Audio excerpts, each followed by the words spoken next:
Hi there, I'm Tristan Reyes, this is Gaming Instincts. Beginner's Guide to Animal Crossing New Horizons. Starting a new life on a deserted island can be a daunting task. With Animal Crossing's open-ended nature, it can be easy to get lost on Island Getaway.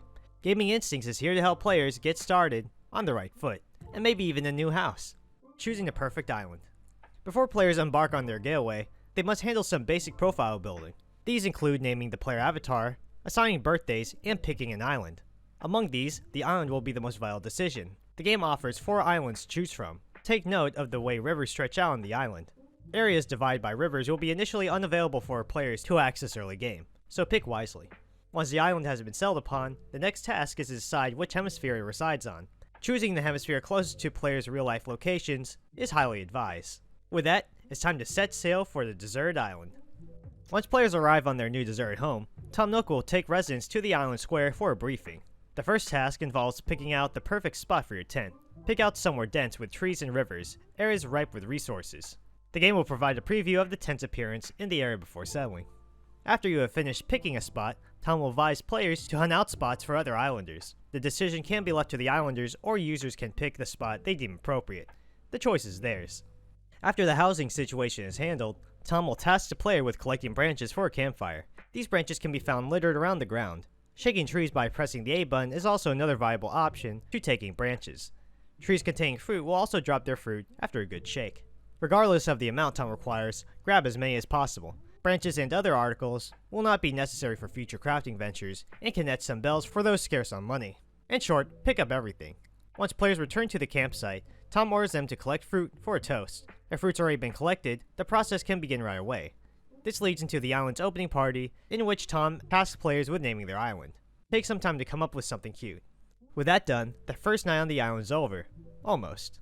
During the party, players are free to explore and collect weeds and branches as to their heart's desire. However, they're still bound by the rivers that surround them. These are not yet traversable. Once players have had their fill taking in their new surroundings, talk to Tom back in the square and tell him you're ready to retire for the night. Players will then go to their tent, unpack all luggage, and begin their new life on the island. At the get-go of the player's new life, Tom will inform them of the massive debt they owe for the deserted island getaway package. However, this is nothing to worry about, thanks to New Horizons' innovative system, the Nook Mileage program. The app is found on the smartphone Tom gives to residents on their first real day.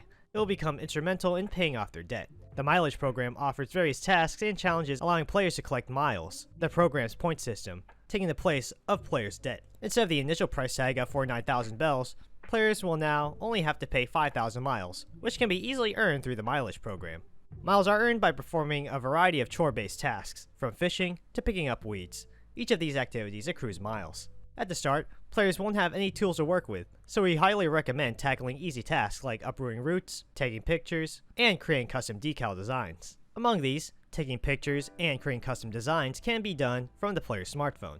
Take time crafting masterful pieces of photography and artwork. Or for those in a hurry, sew with anything, the game doesn't care. Other immediate accessible mile activities include editing the player's passport and leaving a note in the camp square. Simply place a descriptive word or a new photo in the passport to earn mileage points. To leave a note, head to the camp square's bulletin board, press A next to it, and the note writing prompt will come up. Feel free to write up anything.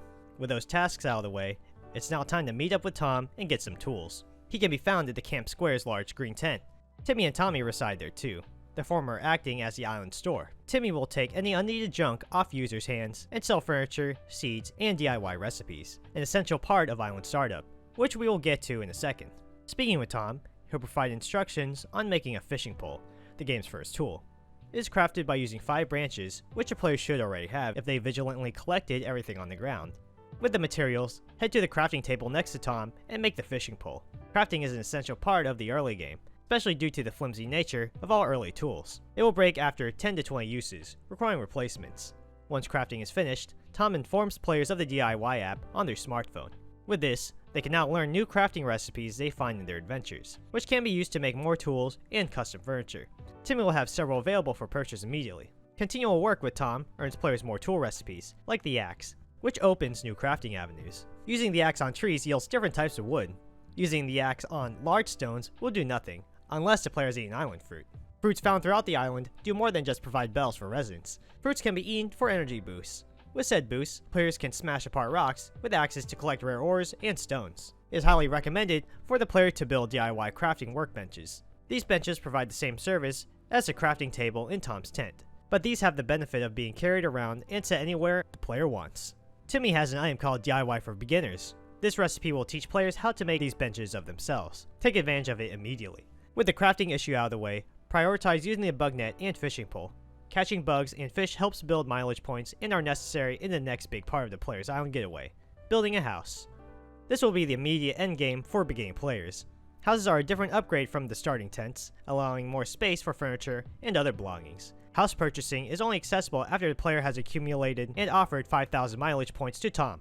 Upon doing so, Tom asks players if they're ready to upgrade. There is a hefty loan involved, but there's no need to worry. This can be paid off later. Once aside, Tom congratulates players and upgrades their mileage program membership. The mileage points the player earns may have been initially used to pay off debt, but can be used to purchase various cosmetics, upgrades, and amenities. The upgraded Nook Miles Plus gives players more purchase options in the ATM terminal found in Tom's tent. This new upgrade offers new tools, new mechanics to make tool switching easier, and plane tickets for island travel, which were all previously inaccessible. With that, congratulations! You have now completed your first step in building your island dream home. The house will be built the next day. Your first new islander and facility. During this homemaking time, it is easy to forget that the island isn't just for players, but other islanders as well. Players will begin with only 2 other island residents, but can work toward obtaining more in addition to facilities that come with these new guests. The first facility players can work toward is a museum curated by Blathers, a good friend of Tom Nook. To get started on this quest, give all captured bugs and fish to Tom, who will then send the caught specimen to his friend. With enough donations, Tom informs users that Blathers has decided to live on the island. He will then give players Blathers' tent, telling them to place it somewhere with a lot of space. With enough time, Blathers' residence turns into a museum for housing all of the players' caught critters. Pick a spacious location next to a river for Blathers. After his tent is set up, this gives players easy access to freshly caught insects and fish. Blathers joins your island shortly after his tent is set. Save the game, quit, and come back. Blathers should have arrived by then. The eccentric curing owl is quite erudite. He accepts many new animal species for his eventual museum and offers players a brief lesson on each animal given to him. He's also quite interested in the deeper parts of the island as well as the natural treasures, like fossils. He will provide the DIY recipe for the pole vault and shovel once a player donates at least one. The shovel is necessary for digging up animals and fossils, while the pole vault tool is an absolute essential for island life. The once accessible areas on the island blocked off by rivers are now finally accessible. With the pole vault, players can leap from coast to coast without hassle, freeing up the rest of the island. With this, much of the island is now ready to explore and conquer. Islanders have worked toward getting a house and readying a new facility for the public, provided players continue donating critters to Blathers. There's so much more to explore on the deserted island. However, we hope that this guide will set you in the right direction on building a more comfortable and fulfilling start to an island getaway. Happy camping! This has been Gaming Instincts, and we'll see you soon. If you enjoyed the video, leave us a like, subscribe if you want, and make sure to check out our website over at gaminginstincts.com for more gaming content from an unbiased perspective.